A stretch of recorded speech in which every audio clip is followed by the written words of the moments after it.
ಮೂಡಾ ಕೇಸ್ಗೆ ಸಂಬಂಧಪಟ್ಟಂತೆ ಅಂತಿಮ ತನಿಖಾ ವರದಿಯನ್ನು ಇವತ್ತು ಲೋಕಾಯುಕ್ತ ಪೊಲೀಸರು ಜನಪ್ರತಿನಿಧಿಗಳ ಕೋರ್ಟ್ಗೆ ಸಲ್ಲಿಸಿದ್ದಾರೆ. ಹಸಿರು ಬಣ್ಣದ 2 ಬ್ಯಾಗ್ಗಳಲ್ಲಿ ವರದಿಯನ್ನು ತಂದರು. ಮೈಸೂರು ಲೋಕಾಯುಕ್ತ ಎಸ್ಪಿ ಉದೇಶ್ ನ್ಯಾಯಾಲಯಕ್ಕೆ ಆ ವರದಿಯನ್ನು ಸಲ್ಲಿಸಿದ್ದಾರೆ. ಮೂಡಾ ಪ್ರಕರಣದಲ್ಲಿ ಮುಖ್ಯಮಂತ್ರಿ ಸಿದ್ದರಾಮಯ್ಯ ಅವರಿಗೆ ಕ್ಲೀನ್ ಚಿಟ್ ಸಿಕ್ಕಿದೆ. ಇತ್ತ ಲೋಕಾಯುಕ್ತ ವರದಿಯಲ್ಲಿ ಅಧಿಕಾರಿಗಳಿಗೆ ಸಂಕಷ್ಟ ಫಿಕ್ಸ್ ಆಗಿದ್ದು ಮೂಡಾ ಅಧಿಕಾರಿಗಳಿಗೆ ಮತ್ತಷ್ಟು ಡ್ರಿಲ್ ಕಟ್ಟಿಟ್ಟ ಬುತ್ತಿಯಾಗಿದೆ. ಮೂಡಾ ಆಯುಕ್ತರು ಹಾಗೂ ಅಧಿಕಾರಿಗಳ ನಡೆಯ ಬಗ್ಗೆ ಸಂಶಯ ವ್ಯಕ್ತಪಡಿಸಲಾಗಿದೆ.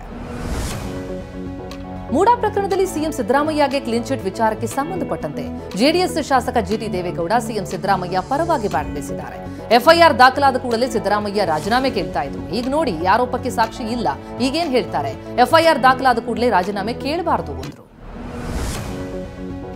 ಸಿಎಂ ಸಿದ್ದರಾಮಯ್ಯ ಭವಿಷ್ಯ ಮತ್ತು ಅದೃಷ್ಟ ಎರಡೂ ಗಟ್ಟಿಯಾಗಿದೆ ಅಂತ ಮೈಸೂರಿನಲ್ಲಿ ಜೆಡಿಎಸ್ ಶಾಸಕ ಜಿಟಿ ದೇವೇಗೌಡ ಹೇಳಿದ್ದಾರೆ. ಸಿದ್ದರಾಮಯ್ಯರಂತಹ ಅದೃಷ್ಟವಂತ ರಾಜಕಾರಣಿ ಇನ್ನೊಬ್ಬರಿಲ್ಲ. ಸಿದ್ದರಾಮಯ್ಯ 1983ರಿಂದಲೂ ಕೂಡ ಅದೃಷ್ಟದಿಂದ ಶಾಸಕರಾದರು. ಸಿಎಂಗೆ ಇರೋ ಅದೃಷ್ಟ ಬೇರೆ ಯಾರಿಗೂ ಇಲ್ಲ ಅಂದರು. ಡಿಕೆ ಶಿವಕುಮಾರ್ ಖಂಡಿತ ಸಿಎಂ ಆಗ್ತಾರೆ ಅಂತ ಮೈಸೂರಿನಲ್ಲಿ ಜಿಟಿಡಿ ಹೇಳಿಕೆ ಕೊಟ್ಟಿದ್ದಾರೆ. ಡಿಕೆ ಖಂಡಿತ ಸಿಎಂ ಆಗ್ತಾರೆ, ಆದ್ರೆ ಯಾವಾಗ ಅಂತ ಗೊತ್ತಿಲ್ಲ. ಡಿಕೆ ಮುಖ್ಯಮಂತ್ರಿ ಆಗಬೇಕಾದ್ರೆ ಸಿದ್ದರಾಮಯ್ಯ ಅವರ ಬೆಂಬಲ ಬೇಕು. 10 ಶಾಸಕರನ್ನ ಇಟ್ಕೊಂಡು ಯಾರೂ ಸಿಎಂ ಆಗೋದಕ್ಕೆ ಸಾಧ್ಯ ಇಲ್ಲ ಅಂದಿದ್ದಾರೆ.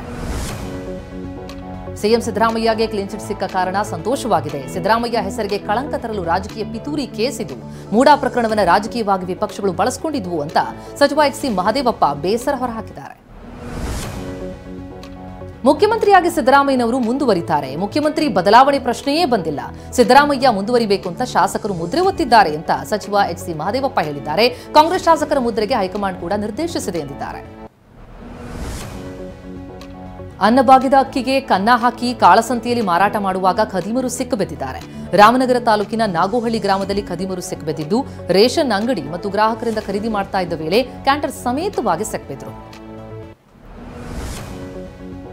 ರಾಯಚೂರು ಮಾನ್ವಿ ತಾಲೂಕಿನ ಕಪಗಲ್ ಗ್ರಾಮದಲ್ಲಿ ಲಕ್ಷಾಂತರ ರೂಪಾಯಿ ಮೌಲ್ಯದ ಜೋಳದ ಬೆಳೆ ಬೆಂಕಿಗೆ ಆಹುತಿಯಾಗಿದೆ.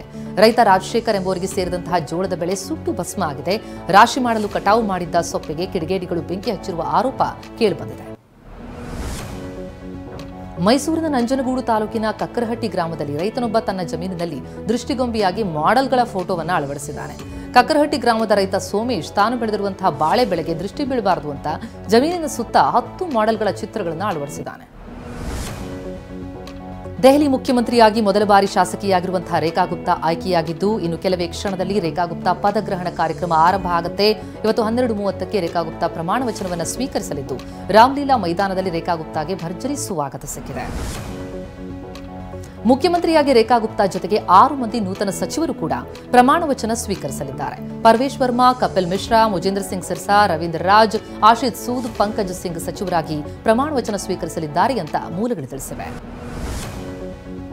ಚಾಂಪಿಯನ್ಸ್ ಟ್ರೋಫಿ ಟೂರ್ನಿಯಲ್ಲಿ ಇವತ್ತಿನಿಂದ ಭಾರತದ ಅಭಿಯಾನ ಆರಂಭ ಆಗಲಿದೆ. ದುಬೈನಲ್ಲಿ ನಡೆಯಲಿರುವಂತಹ ಮೊದಲ ಪಂದ್ಯದಲ್ಲಿ ಬಾಂಗ್ಲಾದೇಶದ ವಿರುದ್ಧ ಭಾರತ ಸೆಣಸಾಡಲಿದೆ. ಈ ಪಂದ್ಯ ಗೆಲ್ಲುವ ಮೂಲಕ ಭಾರತ ಟೂರ್ನಿಯಲ್ಲಿ ಶುಭಾರಂಭ ಮಾಡುವ ವಿಶ್ವಾಸ ಹೊಂದಿದೆ. ತವರಿನಲ್ಲಿ ಇಂಗ್ಲೆಂಡ್ ಸೋಲಿಸಿ ಆತ್ಮವಿಶ್ವಾಸದಲ್ಲಿ ತೇಲ್ತಾ ಇರುವಂತಹ ಭಾರತ ಚಾಂಪಿಯನ್ಸ್ ಟ್ರೋಫಿ ಟೂರ್ನಿಯ ನೆಚ್ಚಿನ ತಂಡವಾಗಿದೆ.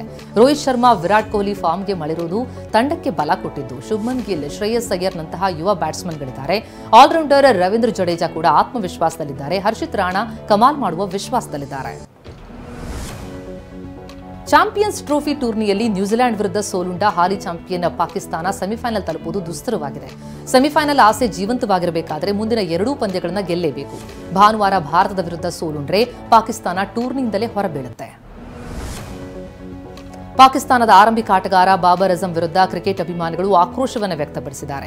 ಪಂದ್ಯ ಗೆಲ್ಲುವುದಕ್ಕೆ 320 ರನ್ ಗುರಿ ಬೆನ್ನಟ್ಟಿದ ಪಾಕ್ ಆರಂಭದ ಆಟ ನಿಧಾನಗತಿಯಲ್ಲಿತ್ತು.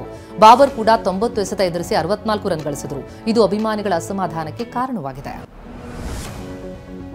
ಪಾಕಿಸ್ತಾನದಲ್ಲಿ ನ್ಯೂಜಿಲೆಂಡ್ ಆಟಗಾರ ರಚಿನ್ ರವೀಂದ್ರ ಮೊಬೈಲ್ ಕಳುವಾಗಿದೆ. ಕಳೆದ ವಾರ ಪಾಕ್ ವಿರುದ್ಧ ಪಂದ್ಯದಲ್ಲಿ ಮೂಗಿಗೆ ಚೆಂಡು ಬಡಿದು ರಚಿನ್ ರವೀಂದ್ರ ಗಾಯಗೊಂಡಿದ್ರು. ಲಾಹೋರ್ ಆಸ್ಪತ್ರೆಯಲ್ಲಿ ಚಿಕಿತ್ಸೆ ಪಡೆಯುವಾಗ ರಚಿನ್ ಐಫೋನ್ ಕಳುವಾಗಿದೆ. ಇದರಿಂದ ಚಿಂತೆಗೀಡಾದ ರಚಿನ್ ರವೀಂದ್ರ ಪಾಕ್ನಲ್ಲಿ ಭದ್ರತೆಯ ಬಗ್ಗೆ ಕಳವಳ ವ್ಯಕ್ತಪಡಿಸಿದ್ದಾರೆ.